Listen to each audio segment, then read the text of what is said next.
They told us that survival depends on what you can buy, on what's stacked in cans, sealed in plastic, and stored on shelves. But what if I told you there is a simple seed that rivals beef in protein, a weed packed with more strength than corn, and a handful of forgotten plants that once kept entire villages alive, yet today, most people walk past them without a second glance? Why doesn't anyone talk about the seed that farmers used to survive when their harvest failed? Why did the leaves that fed soldiers and villagers during war get downgraded to yard waste? And how did a few wild roots quietly disappear from our kitchen, replaced by shiny, empty calories? Tonight, we open a vault of lost nature wisdom, where survival foods, medicinal plants, and hidden secrets of the earth are waiting for you to remember them. Because somewhere in these fields, forests, and forgotten gardens are the very plants that once stood between life and death. Before we begin, remember, what you're about to hear is for educational purposes only. This is not medical advice, and it does not replace a professional consultation. Always talk to a qualified health expert before trying any new plant, especially if you have health conditions or take medication. Welcome to this channel where we rediscover the lost language of nature. Here we explore forgotten survival foods, hidden medicinal plants, and the quiet wisdom buried beneath our feet. If you feel that something important has been kept from us, that our connection to the earth has been cut on purpose or by accident, you're in the right place. If you'd like to keep unlocking these old secrets with us, consider subscribing and turning on notifications. No pressure, just an open invitation to walk deeper into the forest with us. We are walking through a dry, cracked field. The corn has failed. The ground is exhausted. But scattered between the dead stalks are small, familiar plants. Broad leaves, tiny white flowers, and seeds that once quietly rivaled meat.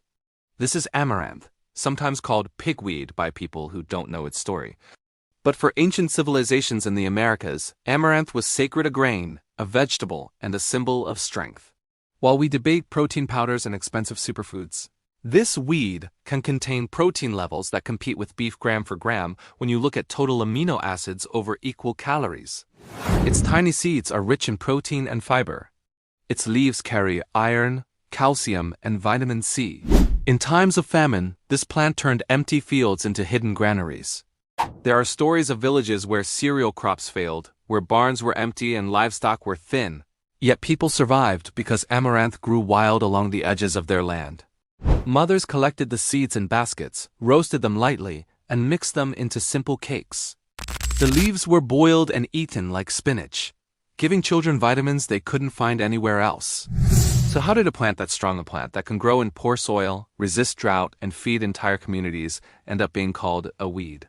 As modern agriculture focused on a few cash crops, corn, wheat, soy, amaranth didn't fit the industrial mold. Its seeds are tiny. It doesn't roll nicely through giant machines. It doesn't dominate the market. And so slowly, amaranth slipped out of our daily diet. In many places, it was pushed aside, labeled as pigweed, and left to grow only on the margins, between rows, along fences. Yet the seed itself never forgot. Today, you can still harvest amaranth leaves as a tender green. They can be lightly sautéed, steamed, or added to soups. The seeds can be toasted in a dry pan until they pop softly like miniature popcorn, then sprinkled over porridge or mixed into simple breads. No complicated equipment, just a willingness to see a weed as food again. Of course, not every wild plant in your backyard is safe.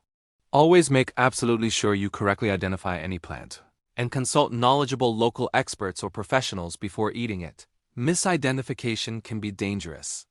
But amaranth is not the only forgotten hero, hiding in plain sight.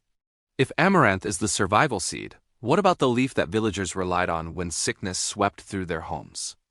The light fades as we step into the shade of a forest edge, moist soil. The smell of leaves, earth, and something faintly peppery in the air. Growing near the path is a plant most people pull out without thinking. A cluster of dark green leaves with tiny flowers and a scent that's hard to ignore. This is stinging nettle Urtica dioica. Feared for its sting, ignored as a nuisance, yet for generations, it was one of the most important green medicines in rural life. In old European villages, when the first fevers of spring came, when bodies were tired from a long winter diet of dried grains and salted meat, people turned to nettle. They called it a spring tonic, a way to wake up the blood. Nettle leaves, once cooked or dried so they lose their sting, are rich in iron, vitamin A, vitamin C, and minerals like magnesium and calcium. For people who spent months without fresh vegetables, nettle was like the first drop of green after a long drought. There are stories of mothers who walked out at dawn, their skirts wet with dew, collecting young nettle tops with gloved hands. They boiled them into soups and stews for their family's simple, steaming bowls that helped replenish what winter had taken away. During hard times, when money was short and markets were far away, nettles grew freely in ditches, along fences, and near old stone walls. They were quite literally nourishment from the edge. So why is it that now, when we talk about nutrition, few people even mention nettle? Why do we know the names of dozens of processed snacks, but not the plant that once rebuilt tired bodies after scarcity? Part of the reason is simple. Nettles don't come in colorful packaging. They can't be easily branded. They grow where they want, when they want. They belong to the wild. As our food system shifted toward convenience and profit, plants like nettle quietly stepped back into the shadows. The sting became a reason to avoid them, instead of a reminder to handle them with respect. Yet nettle is still here, waiting.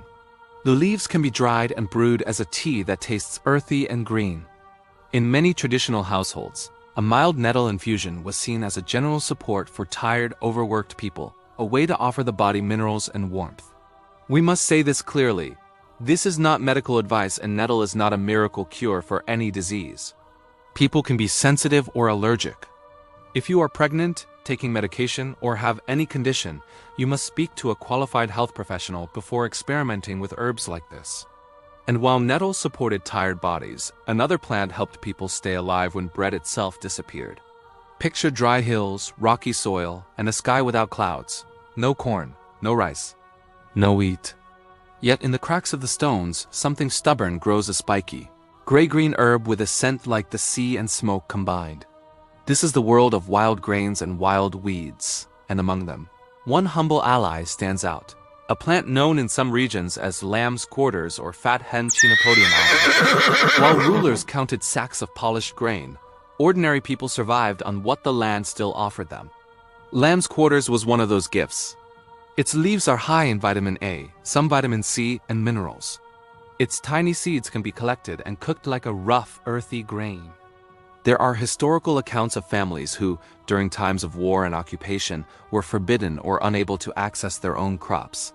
Fields were burned, granaries were seized. Yet the land still whispered a secret. The weeds in the field were edible.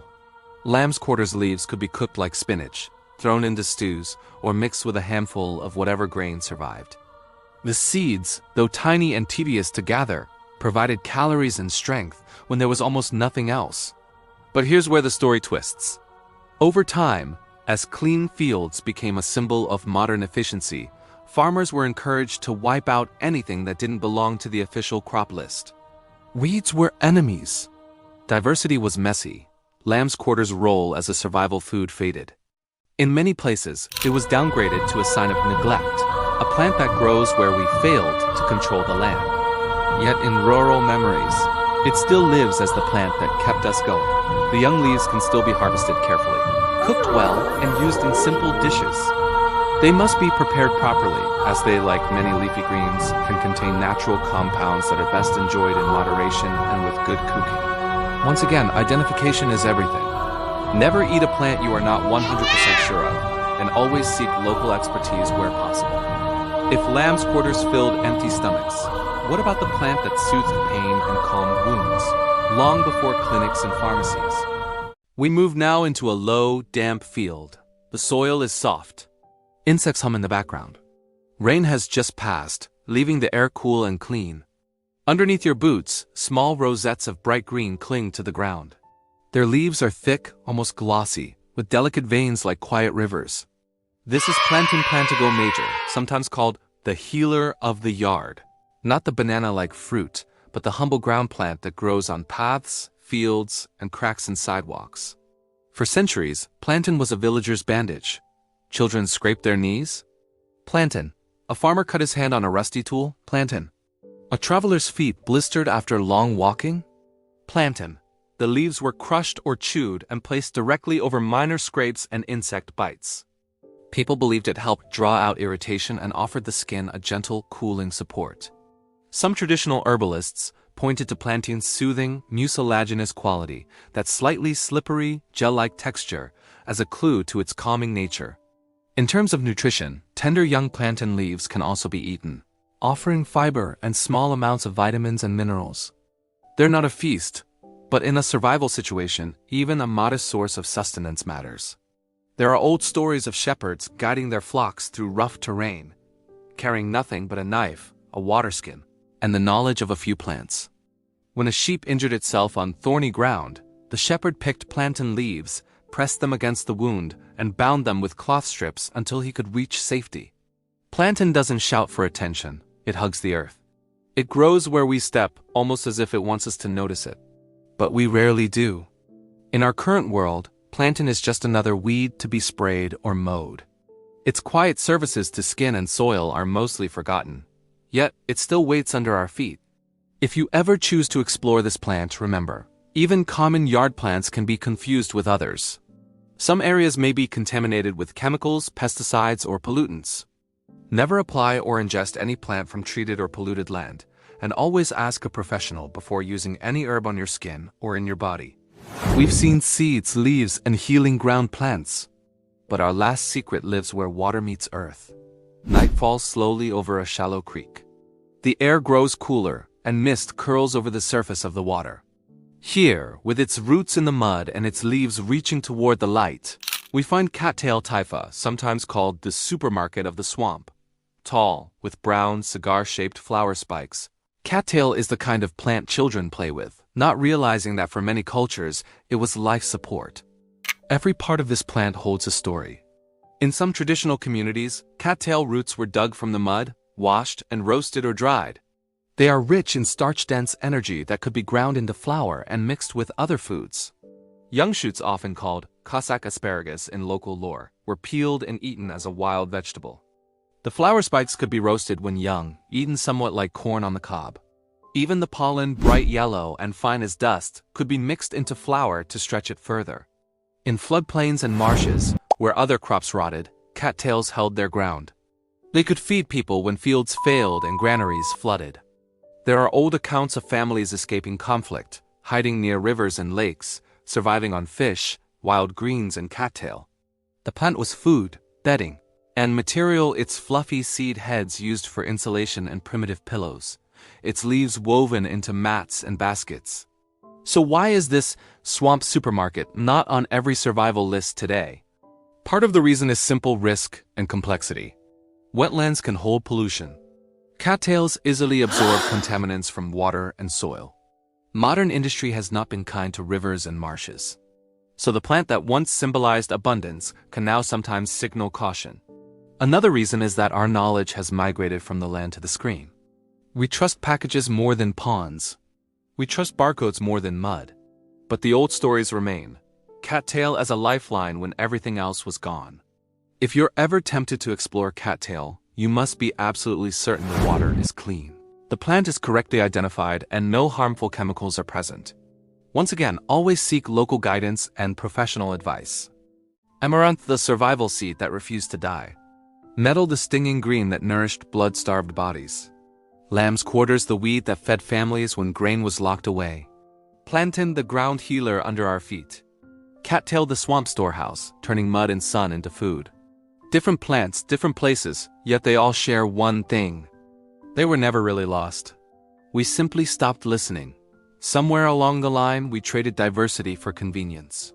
We let wild wisdom fade into the background noise of modern life. We began to call gifts from the earth weeds, or ignore them entirely. But the truth is still there, hidden in old stories, pressed between pages of forgotten herbals and growing quietly around the edges of our cities. We're not saying these plants are magic. We're not saying they can cure everything. They can't. They won't. And anyone who promises miracle cures is not telling you the whole story. What we are saying is that your ancestors knew things that you were never taught. They knew how to survive when the store was closed, when the shelves were empty, when the only pharmacy was the forest. And maybe, just maybe, some of that knowledge was allowed to drift away a little too easily. So what can you do with this? You can start by simply noticing. Notice the plants at the edge of the field. Notice the weeds in the cracks of the sidewalk. Notice the lonely herbs in the forgotten corner of a garden. You don't have to eat them. You don't have to brew them. Not yet. First, you just have to see them. If this journey into forgotten survival foods and medicinal plants stirred something inside you, if it made you feel like a door to an older, quieter world just opened a little, you're not alone. Tell us in the comments, does your region have a plant that everyone ignores, but your grandparents or elders swore by? Maybe a wild leaf for fever, a root for strength, or a tea for long, cold nights. Share your stories, because every memory you write below helps rebuild a map that was almost erased. And if you want to keep exploring this vault of lost nature wisdom with us, remember to check out the next video on your screen right now. In it, we'll uncover even more plants and techniques that helped ordinary people survive disasters, wars, and winters long before modern systems came to the rescue. This is just one chapter. The forest, the fields, the rivers, they're still holding their secrets. We've only opened the first door. Until next time, stay curious, stay respectful of the wild, and remember, sometimes the most powerful survival tools are not locked in bunkers or hidden in labs. They're growing quietly, right beneath your feet.